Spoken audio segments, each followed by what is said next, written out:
வணக்கம். இது அரசியல் ஆபரேஷன். தேசிய கல்விக் கொள்கை 2020 அதனுடைய வரைவு அறிக்கை வெளியான போது திராவிட முன்னேற்ற கழகம் கடுமையான எதிர்ப்புகளை பதிவு செய்தது. அதில் உள்ள இருக்கக்கூடிய மாணவர்களுக்கு எதிரான விஷயங்கள், அதாவது ஒரு ஏழை மாணவன், பிற்படுத்தப்பட்ட மாணவன், பட்டியலினத்தை சேர்ந்த மாணவன், பழங்குடியின மாணவன் படிக்கவே கூடாது என்கிற எண்ணத்துடன் அந்த கல்விக் கொள்கை உருவாக்கப்பட்டிருக்கிறது என்கிற ஒரு கடுமையான விமர்சனங்களை திராவிட முன்னேற்ற கழகம் வைத்தது. ஆட்சி பொறுப்புக்கு வந்தால் நாங்கள் மாநில கல்விக் கொள்கையை உருவாக்குவோம் என்று வாக்குறுதி கொடுத்தது. அதனுடைய வாக்குறுதியின் ஒன்றாக இன்றைக்கு மாநில கல்விக் கொள்கையை திராவிட முன்னேற்ற கழகத்தினுடைய பள்ளிக்கல்வித்துறை அமைச்சர் அவர் வெளியிட்டுள்ளார். இந்த மாதிரியான ஒரு சூழலில் தமிழ்நாட்டினுடைய மாநில கல்விக் கொள்கை 2025 எப்படி இருக்கிறது, அதனுடைய சிறப்பம்சங்கள் எப்படி இருக்கிறது, அது பற்றியான விமர்சனங்கள் எப்படி இருக்கிறது என்பது பற்றியான நிகழ்ச்சி தான் இன்றைய அரசியல் ஆபரேஷனில். முதலில் நாம் பேச இருப்பது திரு தமிழ்மாறன் அவர்கள், திமுகவினுடைய செய்தி தொடர்பாளர். தமிழ்நாட்டினுடைய மாநில கல்விக் கொள்கையினுடைய சிறப்பம்சங்கள் குறித்து அவர் விளக்குவார். வணக்கம். வணக்கம். அடிப்படையில் முதல்ல ரெண்டுக்கும் உண்டான வேறுபாடுகள் ஒரு ரெண்டு புல்லட் பாயிண்டா தெரிஞ்சுக்கிட்டாதான் மொத்தத்தில் அது எப்படி வேறுபடுதுங்கிறத நம்ம புரிஞ்சுக்க முடியும். அதன் பிறகு நம்முடைய சிறப்புகளை நான் பட்டியலிட்டுறேன். நேஷனல் எஜுகேஷன் பாலிசி 2020, தேசிய கல்விக் கொள்கை 2020 அப்படிங்கிறது எப்படி இருக்குன்னா, நவீன சனாதனத்தை வலியுறுத்துகின்ற ஒரு திட்டமாகத்தான் அதனுடைய கரு மையத்தை எடுத்து பார்த்தோம்னா நமக்கு தெரியும். அது எப்படி இருக்குன்னு இன்னும் கூடுதல் விவரங்களோட சொல்றேன். ஆளுமையும் அறிவுசார் கல்வியையும் வெறும் உயர் வகுப்பினருக்காக, பணம் படைத்தவர்களுக்காக மட்டுமே கொடுக்கின்ற ஒரு திட்டமாகத்தான் அது அமைந்திருக்கிறது. ஆனா அவர்கள் சொல்லும் பொழுது எல்லா விதமான திட்டங்களையும் சொல்லுவார்கள். எல்லாத்துக்கும் எல்லாமே கொடுக்கணும், கல்வி உயர்ந்த கல்வியை கொடுக்கணும், எல்லா கதைகளும் சொல்லுவாங்க. ஆனா அதனுடைய கருமையம் அப்படித்தான் இருந்திருக்கும். அதனுடைய வடிவமைப்புகள் அதனை நோக்கித்தான் பயணித்திருக்கிறது என்பது தெளிவாக தெரிகிறது. அது மட்டுமல்ல, நீங்க நேஷனல் எஜுகேஷன் பாலிசி 2020ல ஆசிரியர்களை கிட்டத்தட்ட சொல்லணும்னு சொன்னா ஒரு தினக்கூலியாக மாற்றுகின்ற ஒரு வேலையை செய்திருந்தார்கள். ஏன்னா சமுதாயத்தை கட்டமைக்கிறது இப்படி, அதை சொல்லித்தர ஆசிரியர்களையும் அப்படி வச்சா தானே அவங்க நினைச்சது ஈடுறும். யார் அவர்களுக்கு சரி என்று சொல்லுகிறார்களோ அவர்களை எப்பொழுது வேண்டுமானாலும் சேர்த்துக் கொள்ளலாம், எப்பொழுது வேண்டாம் நீக்கிக் கொள்ளலாம்ங்கிற முறையில தான் ஆசிரியர் தேர்வு முதற்கொண்டு வச்சிருந்தாங்கன்னு வச்சுக்கோங்களேன். இதுதான் நேஷனல் எஜுகேஷன் பாலிசி. முழுக்க நம்மளுடைய திராவிட மாடலுக்கு எதிரானது. நம்மளுடைய தமிழ்நாட்டினுடைய வாழ்வியலுக்கு எதிரான மனநிலை கொண்டிருந்தது தான் நேஷனல் எஜுகேஷன் பாலிசி. இதனால தான் முழுமையா நம்ம எதிர்க்க வேண்டிய அவசியம் நமக்கு ஏற்பட்டிருந்தது. அது மட்டுமல்ல, ஒரு உதாரணத்தை சொல்லி நான் சொல்லணும்னு விரும்புறேன். அவங்க சொல்லும்போது எப்படி சொல்லுவாங்கன்னா, காலையில 6 to 7 மணி வரைக்கும் கம்பல்சரி நம்ம வாக்கிங் போகணுங்க, ரொம்ப ஹெல்த்தியா இருக்கும். எல்லாருக்கும் நம்ம வாக்கிங் ப்ரொவிஷன் நம்ம கொடுக்குறோம். எல்லாருமே ஷூ போட்டு வந்துருங்க, எல்லாருக்கும் அந்த வாய்ப்புகளை நம்ம கொடுத்துறோம். டிஷர்ட் போட்டு வந்துருங்க, காலையில 6 to 7 வாக்கிங்னு சொல்லிடுவாங்க. கரெக்டா பிற்படுத்தப்பட்டோர் சாமானியரின் காலில் இருக்கக்கூடிய ஷூ லேஸை கட்டி விட்டுருவான். ஒரு சின்ன வேலை தான், ஒரு நுணுக்கமான வேலை தான். அவங்களுக்கு நிகரா மற்றவர்களுக்கு, உயர் வகுப்பினருக்கு ஃப்ரீயா இருக்கும். இவனால ஓட முடியுமா? இவனால அவர்களுக்கு நிகராக நடக்க முடியுமா? வழக்கமா வரலாற்றுல செய்திருந்த வேலையே இந்த இதுலயும் அவ்வளவுதான். அப்புறம் என்னம்பாங்கன்னா, என்ன தம்பி அவங்கெல்லாம் ஓடிக்கிட்டு இருக்காங்க, நீங்க ஓட மாட்டேங்கிறீங்க, நடக்க மாட்டேங்கிறீங்க, அப்ப நீங்க உங்களுக்கு பனிஷ்மெண்ட் தான் தம்பி அப்படின்னு சொல்லி அவங்கள ஃபெயில் ஆக்குறது. அதுதான் இந்த 3ஆம் வகுப்புக்கான தேர்வு, 5ஆம் வகுப்புக்கான தேர்வு. அது வெவ்வேறு கட்டத்தில் எங்கேயாவது தாண்டி வந்துருவானோங்கிற ஒரு பயத்துல அப்படிதான் ஒவ்வொரு கட்டத்திலுமே வடிவமைப்புகள் இருக்கு. ஆனா சொல்லும் பொழுது என்ன சொல்லுவாங்கன்னா, காலையில எல்லாரும் வாக்கிங் போறோம், எல்லாரும் தயாரா இருந்துங்க. இதை பார்த்துட்டு தான் பலர் என்ன அறிக்கைகள் கொடுத்தாங்கன்னா, என்ன அது கட் காப்பி பேஸ்ட் மாதிரி இருக்கு. ஆமாயா, அப்படித்தான் இருக்கும். அவனுடைய சூட்சமே அங்கதானே இருக்கு. இதை பிரிச்சு தெளிவா புரிஞ்சுக்கிற வாய்ப்பு நம்ம சமூகத்துக்கு, தமிழ் சமூகத்துக்கு ஒரு சிறப்பு. அது நம்முடைய முதலமைச்சர் அவர்கள், நம்முடைய முத்தமிழறிஞர் கலைஞர் ஐயா அவர்கள் தேசிய கல்விக் கொள்கை அறிவிக்கப்பட்ட பொழுது தன்னுடைய மறுப்பை தெரிவித்திருந்தார். இது கவனமாக கையாளப்பட வேண்டியது, இது மத யானை என்று தெளிவாக சொல்லியிருந்தார். அப்படிதான் அதனுடைய வடிவமைப்பு இருந்தது. ஆனா நம்மளுடைய வடிவமைப்பு எப்படி இருக்குன்னு சொன்னா, உயர்தர கல்வி, சம வாய்ப்பு, சமத்துவம் வழங்குகின்றதாக, சமத்துவத்தை சொல்லித் தருகின்றதாக இருக்கக்கூடியதான் நம்மளுடைய SCP 2020. தமிழ்நாட்டு மக்கள் அனைவருக்கும், தமிழ்நாட்டு மக்கள் மாணவர்கள் அனைவருக்கும் உயர்தர கல்வி, சம வாய்ப்பு, பாலின பாகுபாடு இல்லாத சமத்துவ வாய்ப்பு தான் இந்த SCP 2020. அது மட்டுமல்ல, ஆசிரியர்களை நாம் எப்படி கையாளுகிறோம் என்கிறது இந்த இடத்துல கூடுதலா நம்ம கவனிக்க வேண்டிய ஒரு விஷயம். கிட்டத்தட்ட சொல்லணும்னு சொன்னா, ஒரு IPS ஆபீசரை ஒரு TNPSC தேர்வு வைக்கிற மாதிரி வச்சுதான் நம்ம நம்மளுடைய TRB மூலியமா ஆசிரியர்களை நம்ம தேர்வு பண்றோம். அவர்களுக்கு அரசு பணியாளருக்கு நிகரான அனைத்து சௌகரியங்களையும் நாம் கொடுத்து வருகிறோம். ஒன்றிய அரசு என்னமோ பண்ணிட்டு போறாங்க, அதை பத்தி நமக்கு கவலை இல்லை. நம்ம சமூகத்துல நாம யாரை முதன்மையா மதிக்கிறோம்னு சொன்னா, இந்த IAS IPS முதற்கொண்டு உருவாக்குகின்ற இந்த TNPSC உயர்ந்த நிலைக்கு வருகின்றவர்களை உருவாக்குகின்றவர்களும் ஆசிரியர்கள் என்று தெரிந்திருக்கின்ற காரணத்தினால்தான் அவர்களுக்கு எப்பொழுதும் நமது சமுதாயத்தில் தாய் தகப்பனுக்கு பிறகு ஒரு முக்கியமான இடத்தை நம் ஆசிரியர்களுக்கு வைத்திருக்கோம். அவங்க சொல்ற இந்த தகுதி திறமையோட தான் நம்ம வந்து ஆசிரியர்களை உருவாக்கி தான் உள்ள எடுத்துட்டு வரோம். டிஆர்பிங்கிறது அதுதான். அந்த அளவுக்கு தகுதி இருக்கக்கூடியவர்கள், அர்ப்பணிப்பு இருக்கக்கூடிய நம்முடைய ஆசிரியர்கள். அதனாலதான் அவர்களுக்கு நாம் அரசு ஊழியர்களுக்கு நிகரான நம்ம அனைத்து சௌகரியங்களையும் நம்ம கொடுத்து வருகிறோம். அது நமக்கு உண்மையில சொல்லணும்னா மற்ற மாநிலங்கள் அப்படி நடத்துவது அல்ல. நீங்க யூபி எல்லாம் எடுத்துக்கிட்டீங்கன்னா 25,000 ஸ்கூலை மூடிட்டாங்க. மேலும் 27,000 அரசு பள்ளிகளை மூடுவதற்கான வேலையில் இருக்கிறார்கள். இப்படிதான் இது ரெண்டுக்கான வித்தியாசத்தை நம்ம வந்து பிரிச்சு பார்த்துக்க முடியுதுன்னு வச்சுக்கோங்களேன். இப்ப நம்முடைய சிறப்புகளுக்குள்ள நான் வரேன். நான் அதாவது நம்முடைய தமிழ்நாடு மாநில கல்விக் கொள்கை 2025 என்பது அடிப்படையில் சொல்ல வேண்டும் என்று சொன்னால் இருமொழி கொள்கையை நாம் மீண்டும் வலியுறுத்தி இருக்கிறோம். 2 மிகப்பெரிய காரணங்கள் இருக்கின்றன அதுக்கு. ஒன்று தமிழ். தமிழின் மூலமாகத்தான் நம்முடைய தொன்மையை நாம் அறிந்து கொள்ள முடியும், இலக்கியங்கள் நாம் தெரிந்து கொள்ள முடியும். இலக்கியத்தின் மூலமாக நம் வரலாற்றில் இருக்கக்கூடிய நற்பண்புகளையும் நம்முடைய சான்றோர் பெருமக்களையும் நம்முடைய நற்பண்புகளையும் வரலாற்றையும் நாம் என்றும் நினைவில் கொண்டிருக்க முடியும். இது உலகுக்கே எடுத்துக்காட்டாக விளங்கிய ஒரு சமூகம் என்பதனை தமிழ் மொழி இருக்கின்ற காரணத்தினால்தான் நாம் இதனை இன்றும் உணர்ந்து வருகிறோம். அப்படிங்கிறது நம்ம மறந்துடக்கூடாது. அது மட்டுமல்ல, ஒரு தாய்மொழியில தான் வந்து நம்மளால வந்து புரிந்து கொள்ள முடியும், உணர முடியும். தமிழ் மொழியிலோட இருக்கக்கூடிய சிறப்பு, அந்த வார்த்தைகளை நீங்கள் பிரித்து பார்த்தீர்கள் என்று சொன்னால் அந்த வார்த்தையை பிரித்து பார்த்தோம் என்றால் அதனுடைய சொல் உருவானதுக்கான காரணம் நமக்கு தெரியும். அப்படிப்பட்ட உயரிய சிறப்பு கொண்டிருக்கக்கூடிய நம்முடைய தாய்மொழி. அடுத்தபடியாக நம்ம ஆங்கிலத்தை ஏன் சொல்லுகிறோம்னு சொன்னா, ஆங்கிலத்தில் தான் இன்னைக்கு இருக்கக்கூடிய இன்ஃபர்மேஷன் டெக்னாலஜியோட அப்டேட்ஸ், இன்னைக்கு இருக்கக்கூடிய அறிவியல் அப்டேட்ஸ், தொழில்நுட்ப அப்டேட்ஸ், நமக்கு சட்டம் கிரீக் லாட்டின்ல இருக்கக்கூடிய வார்த்தைகளை சேர்ந்து என்ன சட்டம் மாறுபட்டாலும் ஆங்கிலத்தில் தான் அப்டேட் செய்யப்படுகிறது. அது என்னதான் பிஎன்எஸ் மாத்தினாலும் அது எங்க மாத்தினாலும் நீங்க பிஎன்எஸ் வேணா மாத்திக்கலாம். நீங்க மருத்துவத்தில் இருக்கக்கூடியதையும் நீங்க இன்னைக்கு இன்டர்நேஷனல் ஆங்கிலத்தின் மூலியமா தான் நீங்க கத்துக்க முடியும். அப்ப நம்ம உலகத்தினுடைய அறிவை நாம் பெற்ற வேண்டும் என்று சொன்னால் தமிழர்கள் உலகம் முழுவதும் எல்லா இடங்களுக்கும் செல்வதற்கு தயார்படுத்த வேண்டிய நிலையில் தான் நம்மளுடைய தலைவர் அவர்கள் இந்த முடிவை எடுத்து பேரறிஞர் அண்ணா அவர்களுடைய வழியில இருமொழி கொள்கை இன்றும் நாம் பின்பற்றி வருகிறோம். அப்ப ஆங்கிலத்தை நீங்க நேரா படிச்சீங்கன்னா இந்த லேட்டஸ்ட் அப்டேட்ஸ் அத்தனையும் நீங்க அப்டேட் ஆகிட்டே இருப்பீங்க. நீங்க இதுக்காக தனி பிரத்யேக முயற்சி எடுக்க வேண்டிய அவசியம் இல்ல. அந்த அளவுக்கு தமிழுக்கு ஒரு சிறப்பு இருக்கு. ஹிந்தியில நீங்க புது வார்த்தை உருவாக்கவே முடியாது. உண்மைதான். ஏன்னா அதுக்கு வந்து வேறு வார்த்தைகள் இல்ல. தமிழ் அப்படி அல்ல. நீங்க கணினிங்கிறது இன்னைக்கு உருவாக்கலாம். புது புது வார்த்தைகள் எது வந்தாலும். ஒரு மலையாள கட்டுரை ஒன்று படிச்சிருந்தேன். மலையாளம் என்பது தமிழில் கிளைத்த மொழி. ஆமா. ஆனால் அவர் எழுதியிருக்காரு, இன்றைக்கு வரைக்கும் வந்து தமிழை விட மலையாளம் இளமையான மொழியாக இருந்தாலும் இன்றைக்கு வரை ஒரு புதிய கண்டுபிடிப்பு வந்தால் உடனடியாக அது வந்து மொழி மாற்றத்தை தன்னுடன் செய்யக்கூடிய ஆற்றல் கொண்ட உள்ள மொழியாக தமிழ் இருக்கிறது. மலையாளம் நமது தாய்மொழி, நமது தாய்மொழியின் தாய்மொழி தமிழ்னு சொல்லி எழுதியிருந்தார். ஆமாங்க, அந்த சிறப்பு நமக்கு இருக்கு. அதான் அப்ப ஆங்கிலமும் தமிழும் நமக்கு போதும் உலகியல் அறிவு பெறுவதற்காக. இந்த துறைகளில் உண்டான அறிவியல் அறிவும் பகுத்தறிவும் நமக்கு அவசியமாகப்படுகிறது.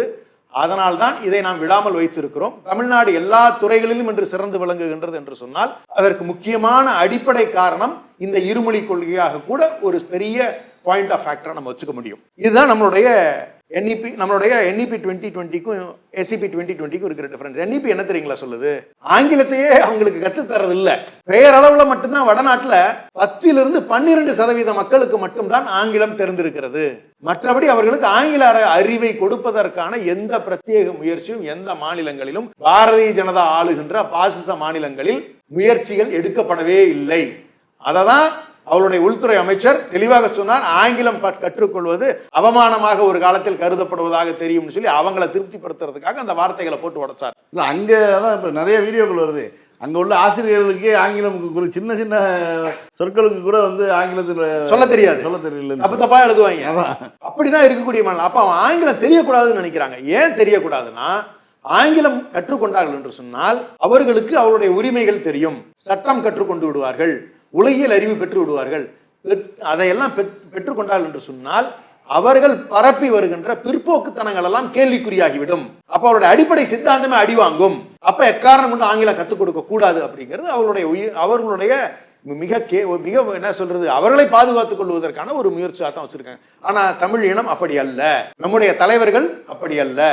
நம்ம தலைவர்கள் இங்க இருக்கக்கூடிய தமிழ் மக்கள் உலகம் முழுவதும் செல்வதற்கு தயார்படுத்துகின்ற நிலையைத்தான் நம்முடைய தலைவர் அவர்கள் செய்து கொண்டிருக்கிறார்கள். அதுதான் நம்முடைய ஸ்டேட் எஜுகேஷன் பாலிசியில் ஒரு பிரைமரி ஃபேக்டரா இன்னைக்கும் நின்றுட்டு இருக்கு அப்படிங்கறத நம்ம வந்து வச்சுக்கணும். இதுல கூடுதலா நம்ம ஒரு விஷயம் என்ன செய்யறோம்னு சொல்லி சொன்னா, இந்த திட்டத்தின் மூலமாக ஆசிரியர்களுக்கு தனி பயிற்சி வழங்கவிருக்கிறோம்.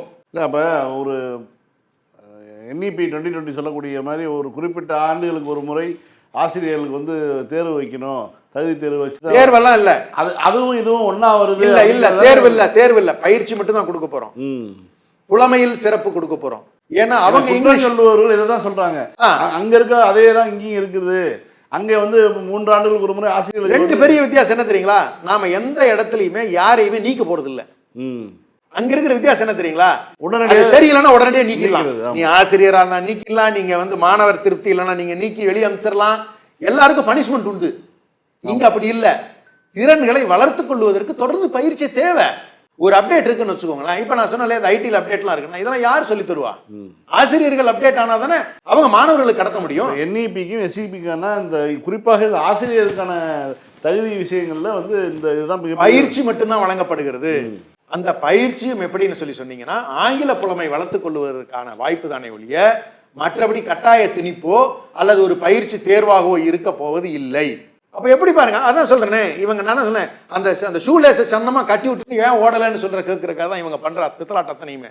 அப்ப அந்த வார்த்தை விளையாட்டுகள் இவர்களுக்கு வந்துடும். நமக்கு அது வரவே வராது. நமக்கு நேரா வீரம் தான் நமக்கு அடையாளம். இப்படித்தான் அதெல்லாம் மாற போறது இல்லை. உண்மையை தான் பேசுவோம். இது அவங்களுக்கு வலிக்குத்தான் செய்யும். அடுத்தபடியா முக்கியமா என்னென்ன வகையான கல்வி கொடுக்குறோம் அப்படிங்கிறதுக்கான ஒரு பெரிய திட்டமிடல் இதுல ரொம்ப சிறப்பா இருந்திருக்கு. இதை ஏன் மற்றவர்களுக்கு கவனத்துக்கு நான் கொண்டு வர விரும்புறேன்னா, உன்னதமான தனித்துவமான திட்டங்கள் இது எல்லாமே. வேற எந்த மாநிலம் இதுவரை இதை ஆரம்பிக்கவில்லை. அது நம்மளோட SEPல இருக்கு. சொல்லுங்க. உலகியல் அறிவு, உலகத்தில் இருக்கக்கூடிய மற்ற நாடுகளை பற்றிய பாடத்திட்டங்களை, அவர்களுடைய பண்பாடு கலாச்சாரம் பற்றியது, அரசியல் நிகழ்வுகள், உலகில் என்ன நடக்கின்றது என்பதனை பற்றிய அறிவு இந்த பாடத்திட்டங்களில் வரப்போகிறது. இதுவரைக்கும் உலகத்தை பத்தி எதுவுமே சொல்லித்தர தயாரா இல்ல. NEPல அப்படி ஒரு திட்டமிடலே இருக்காது. ஏதானாலும் இங்க இருக்கிறதோட சரி. ஆனா நம்ம அப்படி இல்லை. அது மட்டுமல்ல, நிதிசார் நம்மளுடைய மேலாண்மைக்காக மாணவர்களுக்கு அவனுக்கு பேசிக்கா பேங்க் அக்கௌண்ட்ல சேவிங்ஸ் பேங்க் அக்கௌண்ட்னா என்ன, இன்ட்ரெஸ்ட்னா என்ன, தொழிலுக்கு தேவையான நிதி எப்படி உருவாக்குவது, அதற்காக எப்படி வரவு செலவு கணக்கிடுவது போன்ற திட்டங்களை பள்ளிக்கூட அளவிலேயே சொல்லி தருவதும், அவர்களை பேங்க்குக்கு கூட்டிட்டு போய் அந்த பேங்க்குக்கு அறிமுகப்படுத்துறது. இதெல்லாம் எங்கன்னா கந்து வட்டியை குறைக்கிறதுக்கு, அவங்களுக்கு இந்த மாதிரி யாராவது நிதி சார்ந்து மிரட்டல்கள் இருந்தாலோ அல்லது தவறான பயன்பாடுகள் இருந்தாலோ அல்லது சோசியல் மீடியா மூலியமா இன்னைக்கு எத்தனை ஏமாற்றல்கள்லாம் வருது பார்த்தீங்கன்னு சொல்லி சொன்னா போன்ல ஈஸியா ஏமாத்திடுறாங்க. அதெல்லாம் தவிர்க்கிறதுக்கான திட்டமிடல். அந்த கல்வியை, நிதிசார் மேலாண்மைக்கான கல்வியை மாணவர்களுக்கு வழங்குகின்ற திட்டம் இது எந்த மாநிலத்திலும் இதுவரைக்கும் எனக்கு தெரிஞ்சு இல்ல. இது இப்போது இன்ட்ரடியூஸ் செய்யப்படுறாங்க. அப்ப இது நமக்கு பெருமை தானே. மற்ற மாநிலங்களை விட நம்முடைய மாணவர்கள் அவேராகவும் இருப்பாங்க, ஸ்மார்ட்டாகவும் இருப்பாங்க, அலர்ட்டாகவும் இருப்பாங்க. அப்படிங்கிறது நமக்கு ஒரு கூடுதல் சிறப்புன்னு வச்சுக்கோங்களேன். இதுல வாழ்வியலும் சமூக பொறுப்புங்கிற தலைப்புல ஒரு முக்கியமான ஒரு பகுதி இருக்கு. ஒன்றிய அரசுல என்ன சொல்றாங்கன்னு சொல்லி சொன்னா, நம்முடைய மாநிலங்களுக்கான எந்த விதத்திலும் புவியியல் சார்ந்த அல்லது மாநிலத்தினுடைய எந்த முக்கியத்துவமும் எந்த இடத்துலையுமே சொல்லித்தரப்படப்பட மாட்டாது அப்படிங்கிறத அவங்களுடைய நேஷனல் எஜுகேஷன் பாலிசியில் அவங்க வச்சிருக்கிற ஒரு பாடத்திட்டம். அதை நாளைக்கு அவங்க இம்ப்ளிமெண்ட் பண்ணாங்கன்னா தமிழர்கள் தங்களுடைய வரலாறை மறந்து விடுவதற்கான வாய்ப்பு, அழித்து விடுவதற்கான வாய்ப்பு, அடையாளங்களை இழந்து விடுவதற்கான வாய்ப்பு. இந்தியாவில் கூடிய தேசிய இனங்கள் எல்லாமே எல்லா மாநிலத்துக்கும் இது பொருந்தும். அதுல நாம என்ன பண்ணிருக்காங்க, ஒரு சிறப்பான ஒரு திட்டமாக கொண்டு வந்திருக்காங்க. என் கிராமத்தை அறிதல், என் நகரத்தை அறிதல், என் மாநிலத்தை அறிதல். இதுல புவியியல் சார்ந்து உள்ளூர் சிறப்புகளையும் உள்ளூர் தலைவர்களுடைய பங்களிப்பையும், இப்போ உதாரணத்துக்கு கீழடியை பற்றி நம்ம நம்மளுடைய பாடத்திட்டத்திலேயே நம்மளே கொண்டு வந்துடலாம். இப்போ ஏற்காடு இருக்குன்னு, சேலம் இருக்குன்னு சொல்லி சொன்னால், சேலம் மாவட்டம் தான் முதல் ஆங்கிலேயர்கள் உருவாக்கிய முதல் மாவட்டம், ஆங்கிலேய காலனியத்தில். அது எத்தனை பேருக்கு சேலத்தில் இருக்கிறவங்களுக்கே தெரியாது. இப்போ கோயம்புத்தூருக்கு எடுத்தீங்கன்னா அதுக்குன்னு சிறப்புகள் நிறைய இருக்கு. மதுரைக்கு எடுத்துன்னா அதுக்குன்னு சிறப்பு இருக்கு. அப்போ நம்ம ஊரை பற்றி தெரிஞ்சு உள்ளூர் திருவிழாக்கள் பங்கேற்றல் முதற்கொண்டு அவர்களுக்கு அந்தந்த ரீஜியனுக்கான முக்கியமான தகவல்கள் பரிமாறப்படும். இது வேர்கள் அந்த மண்ணை விட்டு களையாமல் இருப்பதற்கான ஒரு பெரிய முயற்சி. இது மிகவும் வரவேற்கப்படக்கூடிய ஒரு திட்டம். இதை யாருமே மறக்கக்கூடாது. உலகம் முழுக்க எங்க போனாலும் இன்னைக்கு வேர்களை தேடின்னு ஒரு திட்டத்தை திரும்ப வெளிநாடுகள்ல இருந்து இன்னைக்கு நம்ம தமிழ்நாட்டுக்குள்ள டூர் போயிருக்காங்க, வந்துட்டு இருக்காங்க. அப்ப நம்ம ஒவ்வொரு மாவட்டத்துக்கும் ஒரு சிறப்பு இருக்குங்க. நீங்க சேர சோழ பாண்டிய பல்லவ மன்னர்கள் ஆண்டு இருக்கக்கூடிய பல்வேறு நிலங்களிலுமே கூட ஒவ்வொரு மாவட்டத்திலும் ஒவ்வொரு இடத்துக்கும் ஒரு சிறப்பு இருந்துகிட்டு இருக்கு. தஞ்சாவூருக்குன்னு அதுக்கு ஒரு சிறப்பு இருக்கு. அது எல்லாவற்றையும் தங்களுடைய மக்கள் அறிந்து கொள்ள வேண்டும் என்பதற்காக தன்னுடைய பாடத்திட்டத்தில் இயல்பாகவே கொண்டு வந்து சேர்த்திருக்கிறார்கள். இது மிகவும் வரவேற்கப்பட்ட. இதுல என்ன பியூட்டினா, இந்த ஸ்டேட் எஜுகேஷன் பாலிசியில நம்ம தமிழ்நாடு ஸ்டேட் எஜுகேஷன் பாலிசி 2025 வச்சிருக்கிறத எந்த மாநிலம் வேண்டுமானாலும் அந்த மாநிலத்தினுடைய பெயரை போட்டு இதை அப்படியே அடாப்ட் பண்ணிக்கலாம். நான் அடுத்த நிலைக்கு போகணும்னு நினைக்கிறேன். பாஜக ஆளாத மாநிலங்கள் எதுவானா எடுத்துக்கலாம். ஏன்னா கண்டிப்பா பாஜக ஆளக்கூடிய மாநிலங்கள் எடுத்துக்க போறது இல்ல. ஏன்னா குறிப்பா கர்நாடக மாநிலத்தில் இருமொழி கொள்கை எதுக்கு நம்மள ஃபாலோ பண்ணிட்டாங்க. இப்ப இதில் எல்லாமே நான் எங்க சொல்ல வரேன்னா, இது எல்லாமே பிராக்டிக்கலா எல்லோருக்கும் எல்லாம்ங்கிற அடிப்படையில எக்ஸாக்ட்லி. இப்ப என்னன்னா, இது எனக்கு மட்டும் தலைவரும் சரி, நம்முடைய பள்ளிக்கல்வித்துறை அமைச்சரும் சரி, துணை முதல்வரும் சரி, இந்த திட்டமிடல் எப்படி இருக்குன்னா எல்லோருக்கும் எல்லாம்னா இதை அப்படியே வேணா கர்நாடகா ஃபாலோ பண்ணிக்கலாம். அவங்க ஐடென்டிட்டி மிஸ் ஆகாம. மகளிர் உரிமை திட்டத்தை எல்லாரும் ஃபாலோ பண்ணாங்க, பேருந்து பயணத்தை ஃபாலோ பண்ணாங்க, அது மாதிரியே இதுவும் அதே மாதிரி ஆந்திரா வேணாலும் ஃபாலோ பண்ணிக்கலாம், பேரை மட்டும் மாத்திக்கலாம். இந்த திட்டங்கள் எல்லாம் சேர்த்தாங்கன்னு சொல்லி சொன்னா அவர்களுடைய தொன்மை நிலை மாறாமல், பண்பாடு நாகரிகம் எதுவுமே மாறாமல், எதிர்காலத்திற்கு அடுத்த 100 ஆண்டுகளுக்கு மாணவர்களுக்கு எப்படிப்பட்ட பாடத்திட்டங்கள் தேவையோ, உலகமயமாக்கல் இருக்கக்கூடிய நிலையில உலகத்தின் எந்த பகுதிக்கு வேணாலும் போகின்ற அளவில் மாணவர்களை தயார்படுத்துவதற்கான ஒரு பெரிய நோக்கத்தை ஈடேற்றுகின்ற பாடத்திட்டம் தான் இந்த நம்மளுடைய தமிழ்நாடு ஸ்டேட் எஜுகேஷன் பாலிசி 2025ங்கிறத தெளிவா நான் சொல்ல விரும்புறேன். இதுல எந்த டவுட்டும் எனக்கு திரும்ப என்கிட்ட கேட்கலாம். கண்டிப்பா மேற்கொண்டு இன்னும் பல விஷயங்கள் பேசுறதுக்கு இருக்கு. நம்ம ஒரு நிகழ்ச்சியாவே நம்ம பேச உறுதியா. ஆனா இப்போதைக்கு என்னால இதுதான் நரேட் பண்ணியிருக்கேன். இன்னும் நிறைய தகவல் இருக்கிறது. அதனால இதை பொறுத்த வரைக்கும் நான் சொல்றேன், it is a very unique state education policy Tamil Nadu. இதுதான் இந்த மற்ற ஸ்டேட்ஸ்க்கெல்லாம் எக்ஸாம்பிளா இருக்க போகுங்கிறது எந்த சந்தேகமும் இல்லை. வருங்காலத்தில் மற்ற மாநிலங்கள், எத்தனை மாநிலங்கள் இதை பின்தொடர்கின்றன அப்படிங்கிறத நம்ம வரவேற்கணும். அதற்கான வாழ்த்துக்களும் அட்வான்ஸாக நம்ம சொல்லலாம்.